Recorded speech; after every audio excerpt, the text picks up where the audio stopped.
Bugün dünyada her 10 çocuktan biri ailesinin geçimine katkıda bulunmak için çok az bir ücret karşılığında çoğu zaman tehlikeli işlerde saatlerce çalışmak zorunda kalıyor. Ben Bilge Çoban, Save the Children Türkiye ofisinde geçim kaynakları uzmanı olarak görev almaktayım. Ben çocukken hayal kurmak benim en eğlenceli oyunumdu. Şu anda da hayal kurmanın eşsiz ve sınırsız olduğu bir mesleğim var, öğretmenim. İsmim Elif Türkmenoğlu Usta. Piccolo Derneği'nde mevsimlik tarım işçisi aile çocukları özelinde çocuk koruma eğitimleri veren uzman bir eğitimciyim. Bu benim 9 yaşında çekilmiş bir fotoğrafım. Ben küçükken öğretmen olmak isterdim. Adım Çiğsem. Olam Ordu Fabrika Sürdürülebilirlik Departmanı'nda sosyal çalışmacı olarak çalışmaktayım. Adım Burak Anadolu, Save the Children'da proje yöneticisi olarak çalışıyorum. Çocukken hayalim büyüdüğümde mühendis olmaktı ve bu hedefe ulaşma yolunda ihtiyaç duyduğum eğitim imkanlarına erişebildiğim için şanslı bir insan olduğumu düşünüyorum. Bu benim 7 yaşlarında çekilmiş bir fotoğrafım. Çocukken ben fındık tüccarı olmayı isterdim. Adım Cengiz. Ordu Ulubey ilçesinde 50 dönümlük bir fındık bahçesi sahibiyim. Resmi verilere göre Türkiye'de 5-17 yaş arası 720 bin çocuk işçi bulunmaktadır. Ancak farklı kurumlar tarafından yapılan araştırmalar ve saha deneyimlerinde Türkiye'de çocuk işçi sayısı 2 milyondan fazla olduğunu gösteriyor. Maalesef bu sayı her geçen gün daha çok artıyor.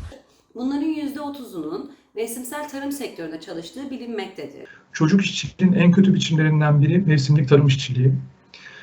Ve biz de bu gerçekten yola çıkarak Save the Children Türkiye olarak GIZ fonuyla fındık tedarik zincirinde bir proje gerçekleştirmekteyiz. Bu projeyi proje ortaklarımız Piccolo Derneği, Olan Progıda ve The Center for Child Rights and Business ile yürütmekteyiz. 5-17 yaş arasındaki çocukların okula yönlendirmelerini yaparak onları akademik ve sosyal anlamda destekliyoruz. 0-5 yaş arasındaki çocukların ise güvenli alanlarda nitelikli vakit geçirmeleri için çalışmalar yürütmekteyiz. Nihai amacımız aslında kamu ve özel sektör işbirliğiyle çocuk hakları temelli, çocuk sömürüsünden uzak, sürdürülebilir iş modelleri oluşturmak. Bir sosyal çalışmacı olarak çocuk işçiliğinin önlenmesindeki rolümüzün çok büyük olduğunu biliyorum. Üretici ve işçilerimizle yaptığımız eğitimlerimizde çocuklar için açtığımız yaz okulları ve oluşturduğumuz güvenli alanlarla çocuk işçiliğinin sonlanmasına ve önlenmesi için bir çözümün parçası olmayı seçtim. Bahçe sahibi olarak çocuk işçiliğinin önlenmesindeki rolümüzün önemli olduğunu düşünüyorum. Burada bahçe sahipleri olarak o çocukları korumak bizim birer görevimiz.